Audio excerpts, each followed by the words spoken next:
This is chapter 10. The battle is joined. And there are two phrases you might hear in there that you don't recognize. One is called "we cannot evade it," and that means to escape or avoid. And another is "we may spurn it," which is to reject with disdain or contempt. But I want you to look at your chapter 10 questions. You're going to keep answering questions on this page. So the first section is called "Fortuitous" by William Wilberforce. This February of 1789, lawyer James Stephen told me his tale. He said, in 1783 in Barbados, I witnessed 4 enslaved on trial for murder. Their 15-year-old accuser was clearly lying out of fear of her master. Yet all 4 were declared guilty. 2 burned at the stake. A fire now lives in me to see all men free. I devote all I can to the cause of abolition.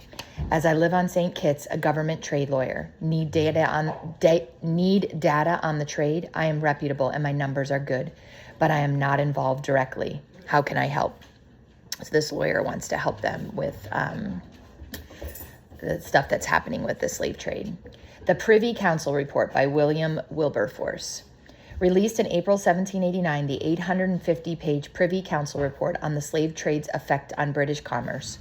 I've read every word. If I could but get all of Parliament to read it as well, abolition would surely be the only option. The Publicity War, William Wilberforce. The Publicity War won. That's kind of a tongue twister. That's the war in the media, right? Thomas Clarkson showed a detailed diagram of the inside of a slave ship. Before the Slave Trade Act, the Brooks had carried 740. Now that number is restricted to just 482. Even so, humans are crowded below deck, stacked like matches in a box. The Publicity War II by William Wilberforce. John Newton asked poet and hymn writer William Cowper for a favor.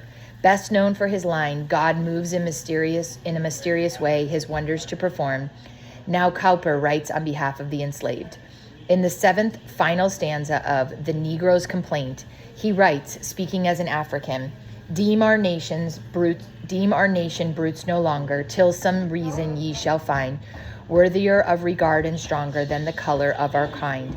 Slaves of gold, whose sordid dealings tarnish all your boasted powers, prove that you have human feelings, ere you proudly question ours.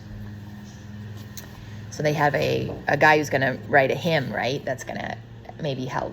Or a song. In other words, by William Wilberforce. Don't call us beasts unless you have a better reason than our skin color. You are slaves of gold, and the terrible things you do discolor and discredit any strength and glory you might otherwise have. Show that you have human feelings before you question our humanity. This one's called Spread the Word by William Wilberforce. Print and distribute the diagram and poem. People need to know. May 12, 1789, William Wilberforce. 2 years ago this day I walked with Pitt and he urged me to take up the fight. Today I begin to speak. Speech opening, William Wilberforce. I mean not to accuse anyone, but to take the shame upon myself, in common indeed with the whole Parliament of Great Britain, for having suffered this horrid trade to be carried on under their authority. We are all guilty. Speech, middle. For 3 hours and a half I speak on what I know. 12 proposed resolutions. Let Parliament declare itself to disapprove of some specific evils of the trade. The horrors of the middle passage are well documented, and I detail them. I rebut the slave trade arguments. How much better should the trade in African people be replaced by trade in African goods? Speech, close, William Wilberforce. The nature and all the circumstances of this trade are now laid open to us. We can no longer plead ignorance. We cannot evade it. It is now an object placed before us. We cannot pass it. We may spurn it. We may kick it out of our way, but we cannot turn aside so as to avoid seeing it. For it is brought now so directly before our eyes that this house must decide and must justify to all the world and to their own conscience the rectitudes of their grounds and of the principles of their decision. Let not Parliament be the only body that is insensible to national justice. Okay, so remember, looking at your questions, how did Wilberforce and his companions spread the word about the slave trade? Remember, they printed a diagram of a slave trade. I'm having trouble talking today. Of a slave ship.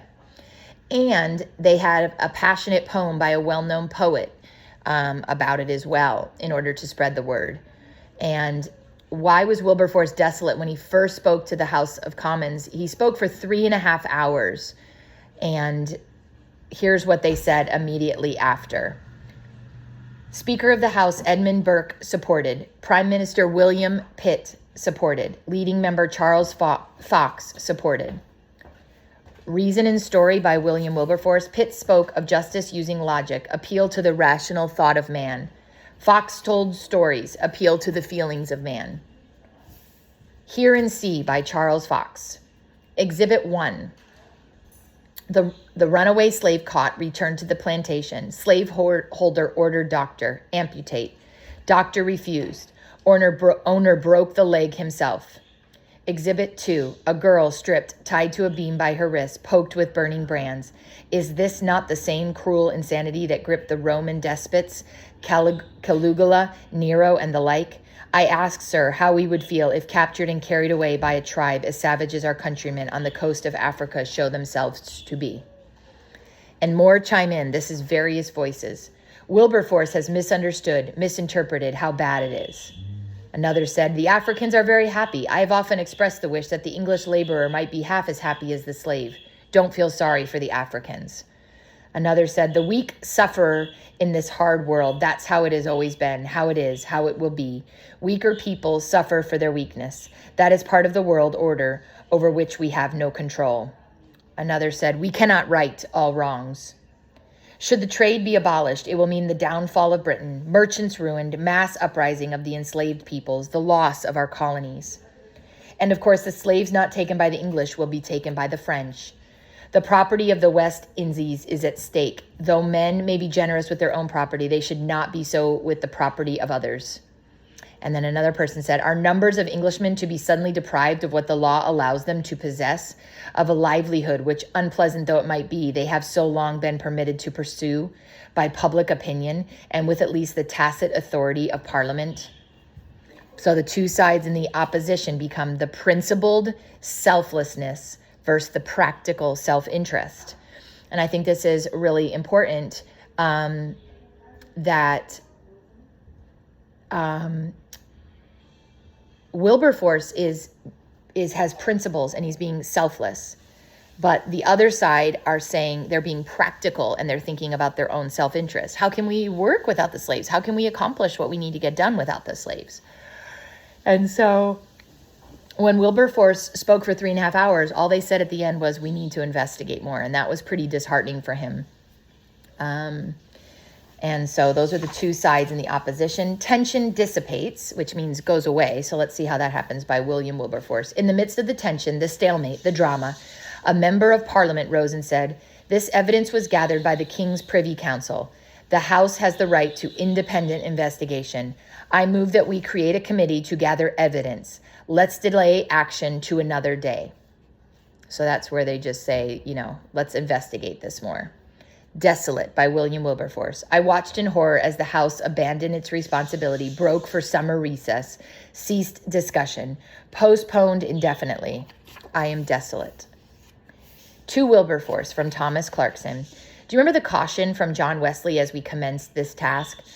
He said, I desire to forewarn you that you must expect difficulties and great opposition from those who are interested in the system of slavery. They are a powerful body, and they will raise all their forces when they perceive their craft to be in danger. They will employ hired writers who will neither have justice or mercy. But the committee is not to be dismayed by such treatment, nor even if some of those who profess goodwill toward you should turn against you. I commend you to him who is able to carry you through all opposition and support you under all discouragements. Next step, January 1790 by William Wilberforce. I motion that a select committee formed to investigate the slave trade, listen to testimony from witnesses for and witnesses against, interrogate and learn, and report back to the House. This motion passes. And this is called Endless by William Wilberforce. 5 hours a day, listening, recording, thinking, hearing, day after day after day. Reluctance by William Wilberforce. When I call for their witnesses, the pro-trafficking side frustrates my efforts. Delay hearings, boring speakers, daily frustrations, the 1,000 little annoyances that make it clear they are not giving up their fight. Obstruction, William Wilberforce. After obstructing, delaying, frustrating at every turn, when the opposition finally finished presenting their side and the abolitionists prepared to present their side, the opposition suddenly irrationally demanded a vote. Clearly, the House must be convinced that abolition is impractical. So the side that was for slavery does all of their stuff. And now it's time for Wilberforce and his people to get up and talk about abolishing the slave trade. And now they're like, let's vote. We're done. Further evidence, therefore, is unnecessary and will merely cause a delay. Let the House, therefore, give a manly and decisive vote right away, and so put an end to these protracted and dangerous discussions. Thank God rational minds won, and the abolitionist point of view will now present. Okay, so they decided, like, no, that's stupid. Let the abolitionists talk. Public Opinion by William Wilberforce. If slavery was not out of sight, out of mind, the people would protest such horrors. So we educate the public, ask them to make their voice heard. Pamphlets, songs, boycott of West Indies sugar, and everywhere the symbol by Potter Josiah Wedgwood. An African supplicant pleads, am I not a man and a brother? See if on snuff boxes, bracelets, hairpins, tobacco pipes, hundreds of medallions reminding us all the task is not done. Signature by William Wilberforce. To get one signature, find a person, talk, persuade, and finally ask. Have a pen ready. Costly, so slow, groundswell. And so the question is, how do you get a signature for a petition? You basically have to go to each person and ask them to sign for every signature. Resistance. The pro-slavery side has not been idle. Poisonous pamphlets printed, sneaky spies in our assemblies, lies, lies, lies, attack me on all sides. Rumors, various voices. Did you hear? Wilberforce is married to a black slave, and he owns slaves himself, the hypocrite. He is the one responsible for the unrest in the Caribbean. January 1791, 1 year later. My old fireplace Tong's neighbor, Thomas Gisborne of Cambridge, offers me his home as a shelter. My assistant and I have much work to do. We have 10,000 pages of testimony we must summarize, then develop arguments against the slave trade, using the testimonies to strengthen these arguments. I present before the House of Commons again in mid-April. From dawn to late at night we work, with a scant half hour to eat. We have much work to do. To Wilberforce by John Wesley, age 87. Received February 24, 1791. One of the last letters Wesley ever wrote, just 2 days before he died on March 2nd. Dear Sir, unless the divine power has raised you up, I see not how you can go through your glorious enterprise in opposing that execrable villainy, which is the scandal of religion, of England, and of human nature. Unless God has raised you up for this very thing, you will be worn out by the opposition of men and devils.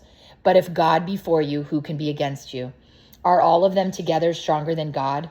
Oh, be not weary of well-doing. Go on in the name of God and in the power of his might, till every American slavery, the vilest that ever saw the sun, shall vanish away before it. That he who has guided you from youth up may continue to strengthen you in this and all things, is the prayer of, dear sir, your affectionate servant, John Wesley. And I'm trying to remember, I know John Wesley was a pastor. I will figure out who he was. I know he was a pastor, and so I think that's who he was. I'll double check that. April 18, 1791, end of speech. Let us not despair. It is a blessed cause, and success ere long will crown our exertions. Never, never will we desist till we have wiped away this scandal from the Christian name, released ourselves from the load of guilt under which we at present labor, and extinguished every trace of this bloody traffic of which our posterity, looking back to the history of these enlightened times, will scarce believe that it has been suffered to exist. So long a disgrace and dishonor to this country. Whatever may be its success, I attach my happiness to their cause and shall never relinquish it. Bill to abolish the slave trade, April 18, 1791, rejected. 88 to 163. Disaster. William Wilberforce. The revolt of the enslaved in Saint Domingue this August has stirred up strong resistance to abolition. After all, what if all the English were slaughtered, the enslaved left with no laws or livelihood? To avoid that outcome, we are urged to maintain the status quo. So there was an uprising, a result of the slaves in Saint Domingue, and So they're saying just leave things like they are. What practical effort did Wilberforce make for several months? He had to summarize 10,000 pages of testimony and cite the most important arguments for his next presentation. So he had to do all that. And then here, it does note who John Wesley was, and I thought this was what it was. He founded Methodism. He preached to crowds outdoors, trained people to pursue a holy life. So he was a pastor. And unfortunately, at the end, his bill died almost double the votes against than for, 88 to 163, which would be incredibly disheartening.